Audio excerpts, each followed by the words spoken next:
For today's video, ang gagawin po natin ay isang ritual patungkol po sa hindi makatulog at mababalisa hanggat hindi kanya natatawagan.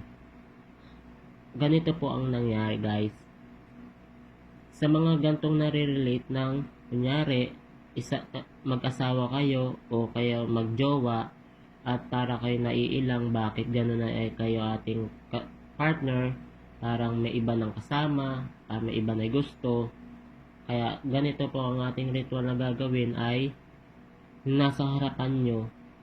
Ito po, kailangan po natin kagamitan about po sa ritual.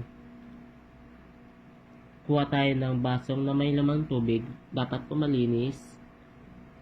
At next naman po, isang pirasong bawang, isang ballpen, kahit anong kulay, kahit anong uri ng ballpen pwede, at 2 pirasong papel.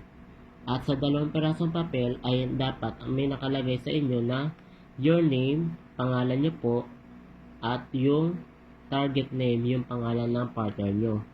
Kailangan po sa your name po, pangalan nyo at apelido. At sa target name po, pangalan ng partner nyo at apelido nito.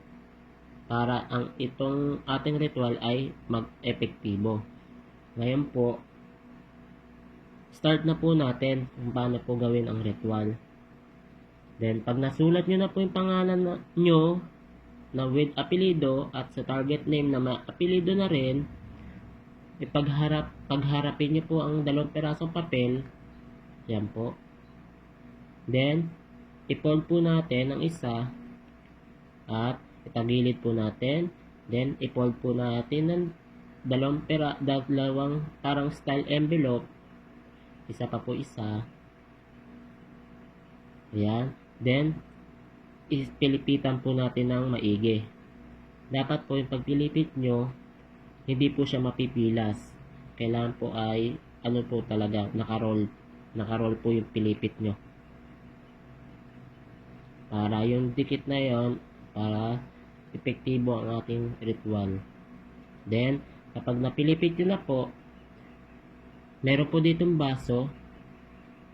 Ilagay po natin itong isang pirasong papel na magkataklob po sila na magkasama. Yan po. Then, pag nailaglag ko na po, isunod naman po ang bawang. Pag na-shoot na po yung bawang, bago po isushoot yung bawang, itong pong bawang, kailangan pong bigyan natin ng dasal. Ang gagawin nyo po sa dasal,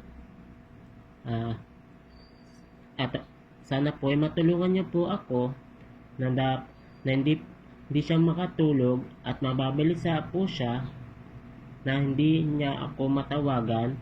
At pag nilagay na po natin dito sa basong tubig, manghiling po tayo ulit. Hawakan po natin yung baso. Then pag nahawak na po natin yung baso, dasal po ulit tayo na ng ritual. Hindi siya makakatulog at mababali siya hanggang di kanya natatawagan.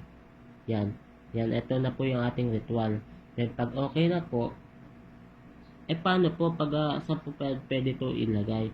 Pwede nyo po ito ilagay sa ilalim ng yung kama, o di kaya man sa cabinet nyo, o kaya sa mga jura box sa hindi po makikita ng iba. Then pag okay na po ang lahat, na epektibo po yung ritual,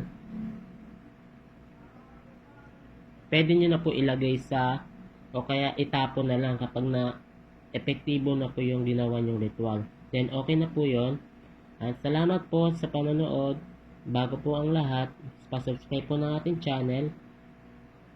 Salamat po.